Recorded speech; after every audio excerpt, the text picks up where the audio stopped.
Yes. Okay. Thanks to Marius for introducing me and for co-organizing this great workshop with Nilanjana and Eric. And yeah, this is a very nice venue to meet people interested in entropy. It's just a pity we cannot be there in California altogether. So yeah, let's make the best of it. I must apologize. I mean, yeah. So I try to be a little bit forward-looking.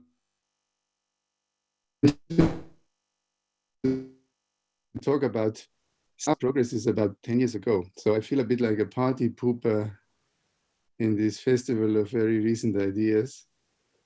My excuse is that the questions, in my opinion, are very interesting, and I hope that I can convey a little bit of the excitement of this particular take on entropy. Okay, so let's see. So this is the outline. Okay, maybe we shouldn't dwell on this too much because I only have half an hour and a bit. So most of the talk will be about this function, will be about the phenomenon entropy of a quantum state. And with a small interlude where I talk about Rényi entropies.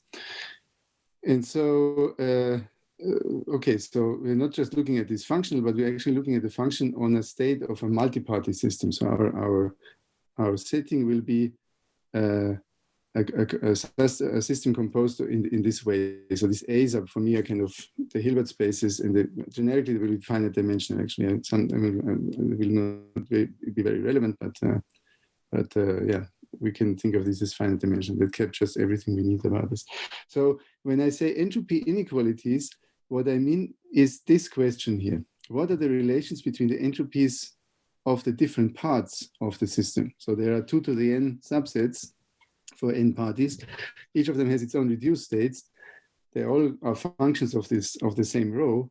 And so how are the entropies constraining themselves? And so to write down this kind of what we know about this question, let's just fix some notation. So obviously for a given state, okay, like I said, we need these partial traces here of rho when we trace out a number of parties in some subset.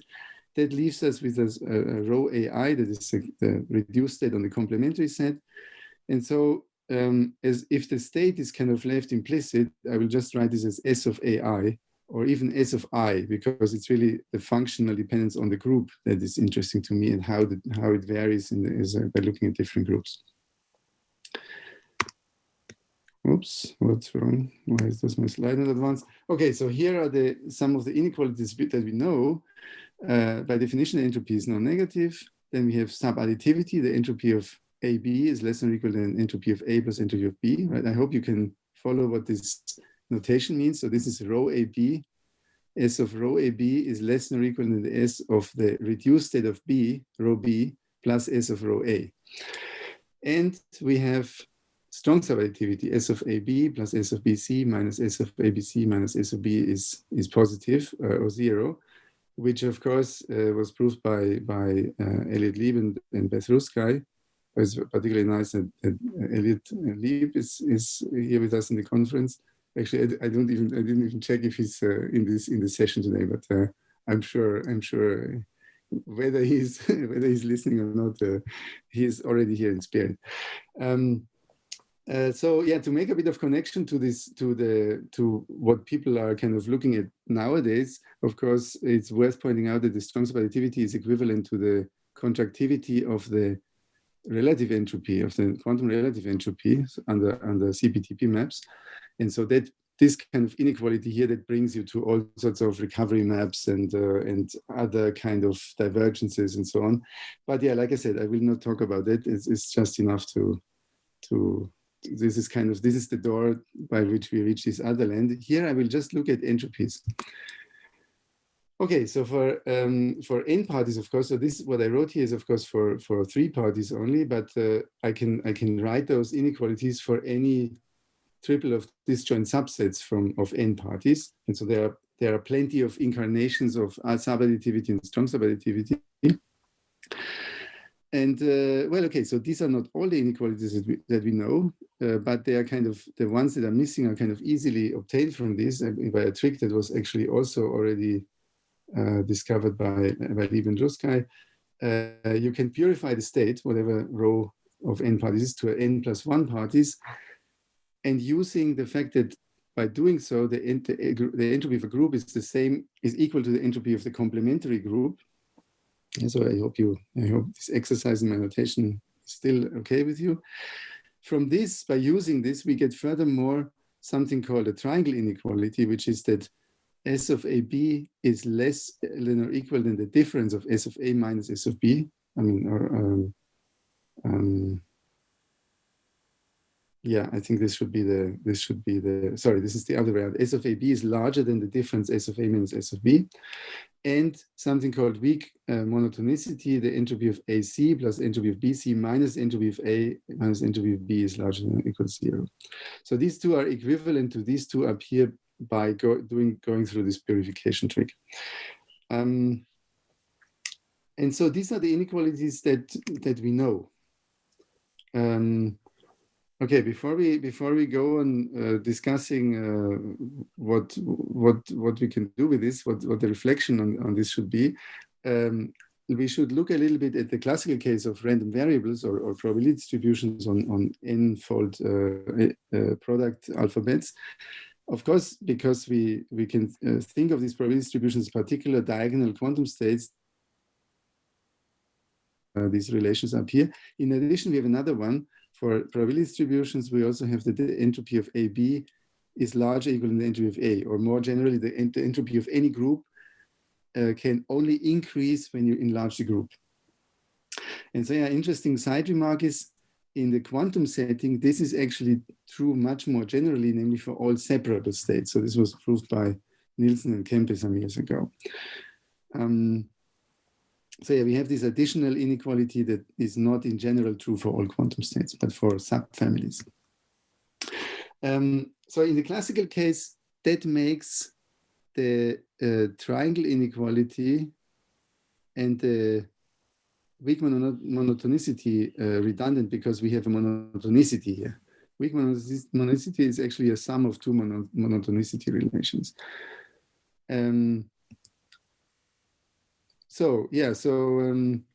Let's start the reflection. So this is the next section is called the laws of information theory. So this is taken from two papers by Nick Pippenger from '86 and the other one from 2003. So first question is, why are they only all linear inequalities? I mean, if I'm interested in the relations between these entropies of different subgroups, and I should say I'm interested in this in the answer in a kind of universal sense, without reference to the actual system. So I don't want to specify what these A1 through AN are. These are just arbitrary quantum systems. So I'm interested in universal inequalities or universal constraints. Okay, so to look at it in a kind of ab initio way, the correct way of doing that is you should look at the set of all the entropy vectors. I mean, you have, like I said, we have for each state, we have 2 to the n, well, actually -1, because we don't have to look at the empty set, subsets, and each of them gives us an entropy. So to each state, we associate this vector of 2 to the n-1 numbers, non-negative numbers. And so if we vary over all states, that I call sigma n star to distinguish it from a sigma n that we'll introduce later. And if we restrict the states to classical states, we call it gamma n star. And if we restrict to separable states, let's call it pi n star. So of course, I mean, they're nested, right? Gamma n star is the smallest, pi n star is in the middle, and sigma n star is the largest. And so basically, I'm looking for the shape of this object.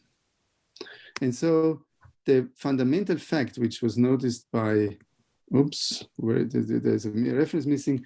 The fundamental fact that was noticed is that that this, when you take the closure, they are convex cones in 2 to the n-1 dimensional real space. And hence, I mean, by duality, by what you call this in finite dimensional setting Farkas lemma, they are intersections of closed half spaces. And in other words, they can be characterized by linear inequalities. Or somehow, and maybe the largest set of natural relations to describe those sets are homogeneous convex inequalities. But yeah, okay, so for traditional reasons, well, largely because those are the inequalities we happen to know, we stick with linear ones. Let me show, if I may, briefly the proof sketch for states. So the proof that the closure is a cone. Basically, we have to prove that we can approximately add vectors and approximately scalar multiply with positive numbers. That takes care of the convex cone property.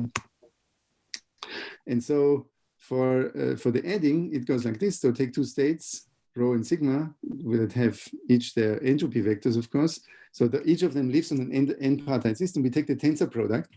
And so unlike Giacomo, for me, this is not a state now on a 2n-party system, but on an n-party system. Why? Because each of the AIs, I'm pairing them up with the corresponding BIs. And I just form another bigger tensor product Hilbert space of the ith party. So that the rho tensor sigma is now an n-party state.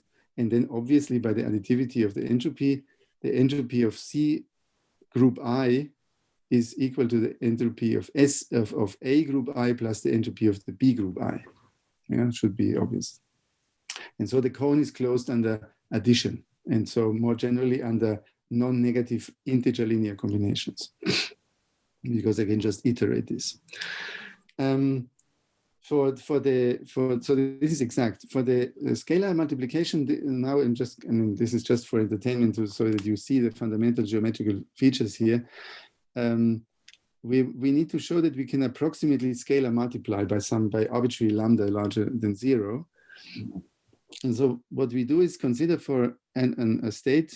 I mean, obviously we always need to start with the state, because I have to say, okay, consider a vector from that set must come from a state. So we have this n-party state rho, p between 0 and 1, and k an integer, which will turn out to be large.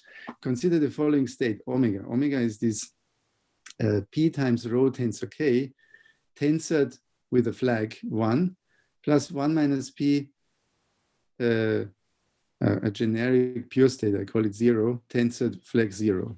So I mean, maybe the notation is not the best. I mean, this 0 here is an element in A. This 0 here is an element in a qubit. So like my ith party now is AI tensor K tensored with a two-dimensional system. And so again, you can just use well-known relations for the entropy to figure out what this entropy is. It's on the group I, this state omega will have entropy pk s of AI plus something, annoying, a binary entropy of p.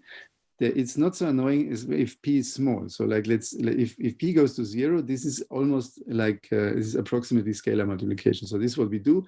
If we want to scalar multiply with lambda, we choose k very large and p equal to lambda over k. So that here in front we have a lambda, and this here will be very small, because h2 of p goes to 0 and p goes to 0. And yeah, so in the quantum case, this is due to Pippenger. This is the reference finally. And in the classical case, this was noticed by Rényi and Yeung in the 96, 97. So the reference for that one will come later. And so, yeah, so that motivates us to do the following. Okay, here's the state of the art. I mean, we don't maybe know what the shape of sigma n star is a priori, but we have our inequalities. And so they are linear inequalities. They define these half spaces. So let's just look at the intersection of these half spaces, and that's a cone, a polyhedral cone, because there are only finitely many. I mean, remember, if I have n parties, I need to substitute groups, subsets, I, j, k for these ABCs here. And okay, so by construction, the sigma n star closure. So the convex cone containing all the information about the entropy is contained in this polyhedral cone. And of course, the question that kind of this whole talk is revolving around is, are these equal? Is that inclusion inequality sign? So because if so, that would mean that the entropy cone is exactly described by these inequalities. In other words, we know all the laws, all the universal laws of the von Neumann entropy. Yeah, so let's introduce a bit of notation, because I'm an information theorist. I don't like to slug around complicated linear combinations like this. In information theory, this expression on the left of the strong subadditivity is called the conditional mutual information. And for the weak monotonicity, it's a sum of two conditional entropies. Strictly speaking, these other two are redundant because they are obtained by making one of the systems trivial. For example, I mean, strong subadditivity includes subadditivity if I choose be the empty set or something like this. Okay. I can reduce that list even more, so I don't need to, if I have an n-party system, Pippenger worked out the minimal set of inequalities that correspond to the facets of this polyhedral cone. Oh yeah, just for later use, this is, I mean, an equivalent description is because of this relation between strong subadditivity and the weak monotonicity, an equivalent description, and actually a slightly more economic one, we can go to the n+1 parties, but insist that we only look at pure states. And so the purity is converted to this entropy equality, that each group has the same entropy as its complementary group. So we don't actually have more values in the vectors. We have the vector has now double the number of entries, but each of them is just repeated twice. And so that makes, for example, the weak monotonicity redundant, or vice versa, depending on which one you like more.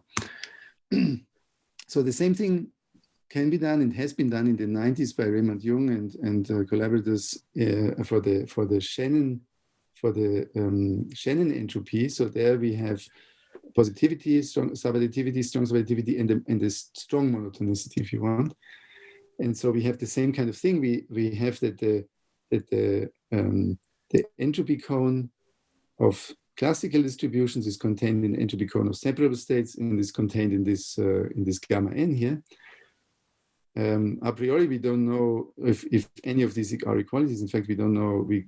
By definition, I mean, this is a polyhedral cone, the gamma n, but the other guys, they may not be even polyhedral.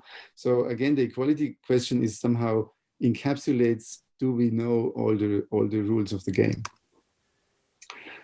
Yeah, so we remove some redundant inequalities. Yeah, so just to do some name dropping, and if you're interested in this, to help you find a bit of literature, these inequalities here, I mean, of course I write them for the entropy, but you should remember these are just relations for the entries of a long list of numbers. So this just says, you know, oh yeah, if I have a list of numbers, each of them labeled by a subsets of an n-element set, then the number corresponding to AB plus the number corresponding to BC minus the number corresponding to ABC minus the number corresponding to B should be large equal 0. This is polymatroid. And so a lot of the discussion of entropy inequalities is actually phrased in the more abstract language of polymatroids. Okay, so I have no idea how I'm doing with time, but let's just get on with this. So I'm still referring to what we know from the past. Turns out for up to 3 parties, we do have all the inequalities. So in some sense, if we're looking at 3-party entropies, strong subadditivity is really the cat's meow. That's the thing, right? So it's it turns indeed out that both classically and quantumly, the entropy cone, the closure, is equal to the corresponding polyhedral cone of known inequalities. And in the classical case, okay, because the separable states are sandwiched in between, they're also equal. And so I want to show briefly the proof sketch for the quantum case.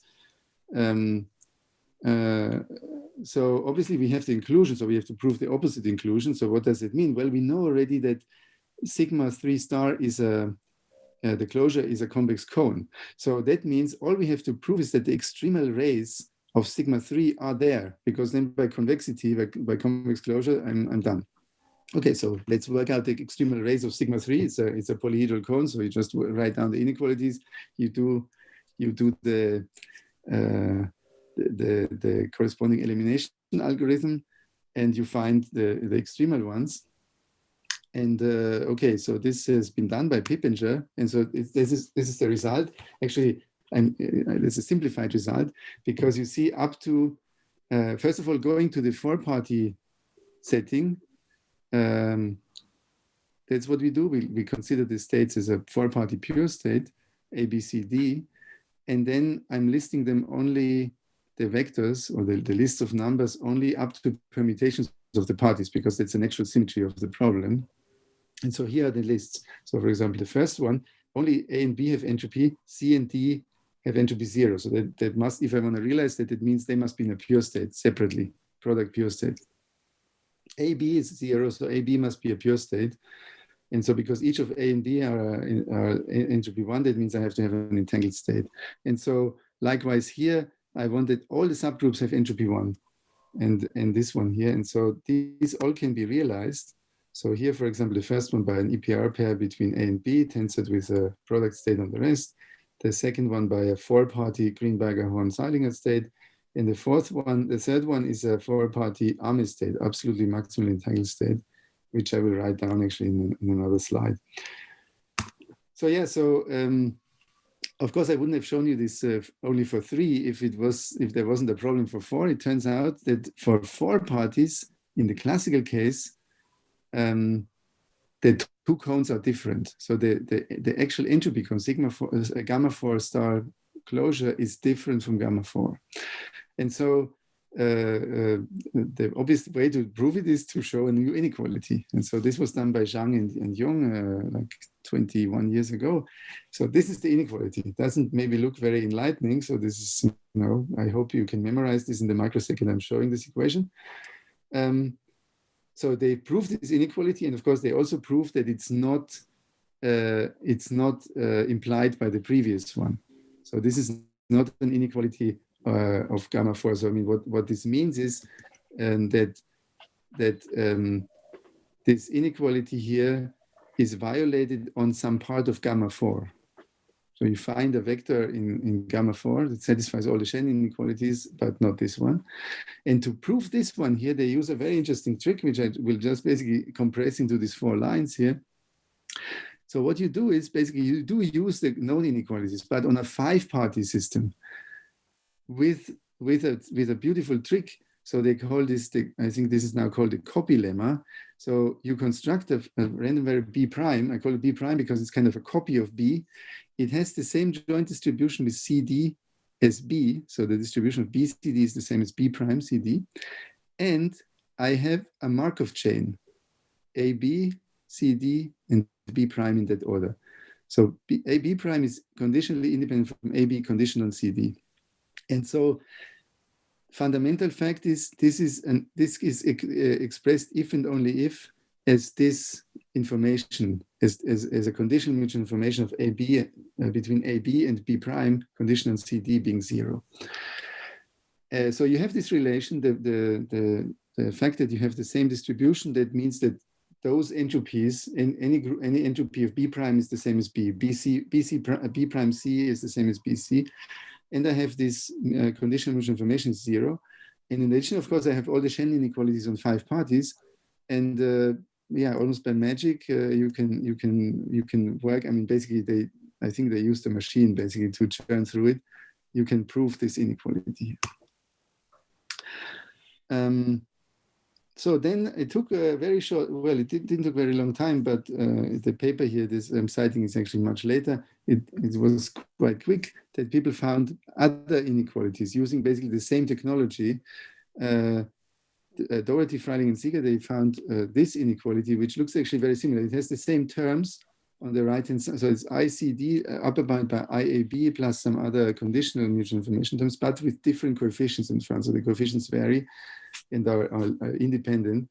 So this is a positive, this is also obtained from using the Shannon inequalities, but on in this case, maybe a 6-party system. So they use a more elaborate copying of existing random variables.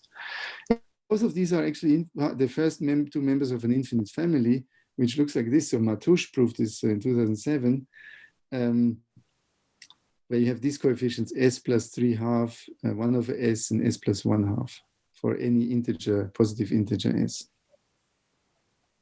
And so it turns out these are all independent non-Shannon type inequalities. In fact, infinitely many of them are necessary to the limit gamma for star bar. And the last part is actually proved by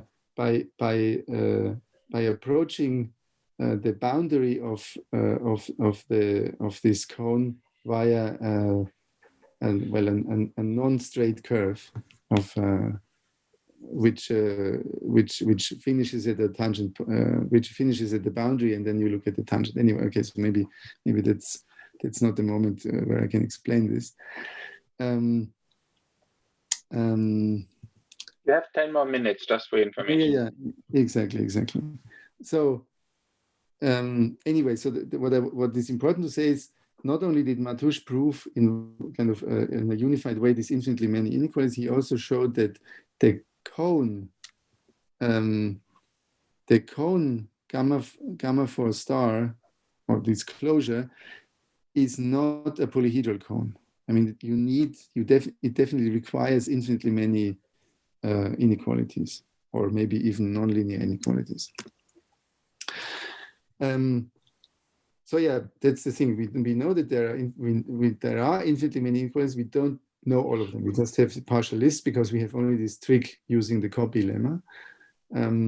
We don't even know whether they're countably or uncountably many because we don't know what the shape of the boundaries. I mean, it could still be that it's sort of a countable polyhedral cone that is not excluded. You know, this kind of already in dimension 3, you can draw things that have kind of an accumulation point of extremal points, but otherwise it's polyhedral. So one thing that we do know, and which actually I preempted in the way of writing these inequalities as in the form of linear combinations of mutual informations and conditional mutual informations, all of them are balanced. And this is a discovery of Terence Chan, that in the case of the Shannon entropy, the only inequalities we need to look at are such balanced inequalities, which are linear combinations of mutual informations. I mean, the inequality is set at the following linear combination of mutual informations is positive or zero. Equivalently, balancedness means that the entropy expression vanishes on, sorry, this should be in product probability distributions. So for independent random variables, it's just identical zero. So this is, for example, not the case for the monotonicity relation. Okay, so what can we do for von Neumann? So this is kind of, I finally have to get to that. So we know about sigma 3, so let's start with sigma 4. We do the same thing as before. We work out the extremal points. There are unfortunately quite a few more, but once we do the symmetries, we only have 8 classes up to permutations of the parties. And the first, they actually look kind of familiar. So I mean, I let you stare at this for a bit. The first 3, they look familiar from the n = 3 case. In fact, they are sort of just extensions of that. You can see what's going on here because, where is my pointer? At the 5th party E, again, I'm doing a purification of the 4-party state to a 5-party pure state. Here it's 0, so that just means this is a pure state on E tensor with a pure state on ABCD. So this must somehow reduce to the 3-party setting. And so then we have another one where all of them are 1. And then they get progressively a little bit weirder. So we have 2, 1, 1, 1, 1, 1 for the single party, and then I have 3s and 2s spread out over the 2 parties. And the largest values, I go up to 6. Right? I have kind of 2, 3, 4, 5, and 6 in the last one. So what the hell is this? What kind of state does that even correspond to? And so, yeah, so my colleague Noah Linden and some others, they looked at this in around 2003, 2004.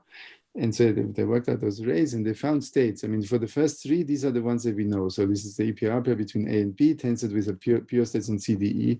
The GHZ state on 4 parties, tensored with a pure state on E. This is this maximally entangled, absolutely maximally entangled state. This requires this requires Q trits, 3-dimensional systems. I, J, they run from over the basis vector of a 3-dimensional system, and the additions here, I plus J, I plus 2J, they are modulo 3. Yeah, 4 is the 5-party GHZ set. 5 and 6, I didn't write them. There are different options of doing this, but they are all they all have kind of similar shape like this. I mean, they can, in fact, what they have in common, they're all stabilizer code states.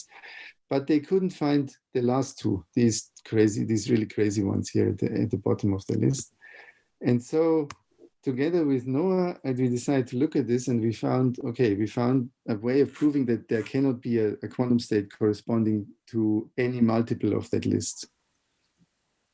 And so the starting point is, since there are extreme arrays in the polyhedral cone, it means that several, in fact, rather many of the inequalities must be saturated with equality.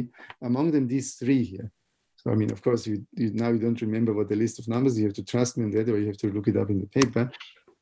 So is if rho satisfies these three conditions. So if rho is a state that satisfies these three equalities, then we have this inequality between entropies in the same state. And so it turns out this is false for the rays 7 and 8, so there cannot be any states realizing them. And so the proof rests on the characterization of the equality in strong subadditivity, which of course brings us, that's kind of another connecting point to the recoverability questions of nowadays.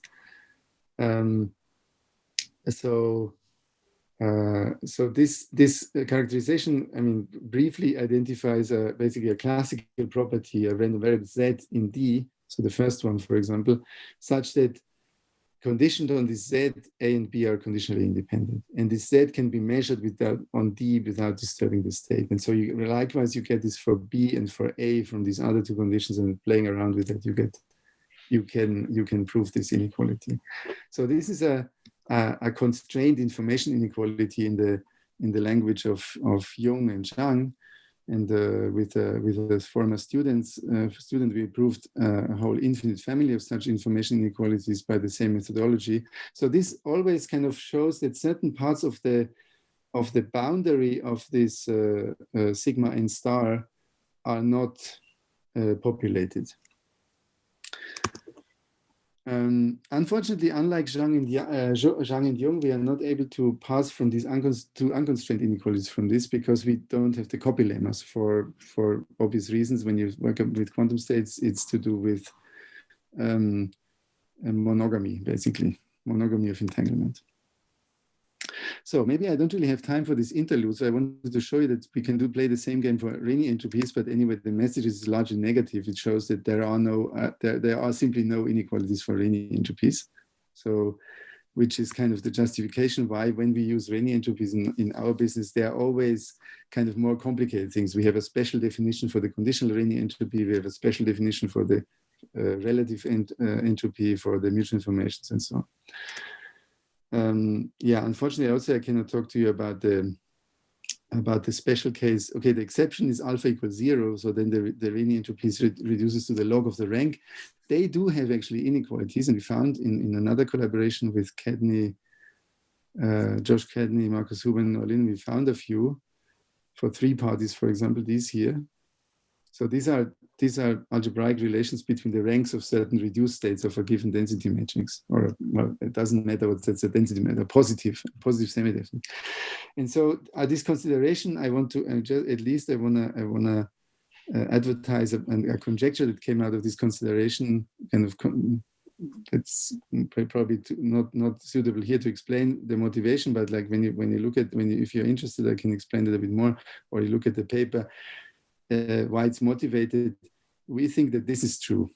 So this means that in a 3-party density matrix, the rank of BC is upper bounded by the rank of AB times the rank of AC. I mean, the reduced states on these subsystems. Okay, so I want to talk about what about entropy inequalities for the von Neumann entropy. So we know that classical entropy has these infinitely many inequalities. What can we do with them? So I mean, what various people did is you can check those inequalities numerically, and numerically you have to be modest with the dimension because you have to multiply them. So far, I mean, for the Zhang Yeung and for the first DFZ inequality, no violations found. Also, we checked some others. That was doctoral thesis of Ben Ibbenson and Josh Kedney, and since then a few people. They also hold for pure states, because in that case it turns out that they reduce to the Shannon type inequalities of 3 parties. that's not automatic, that we had to check that on a case-by-case basis. And so, yeah, you might ask then, okay, so maybe they hold in general. If you can't find a counterexample, and how do you prove that?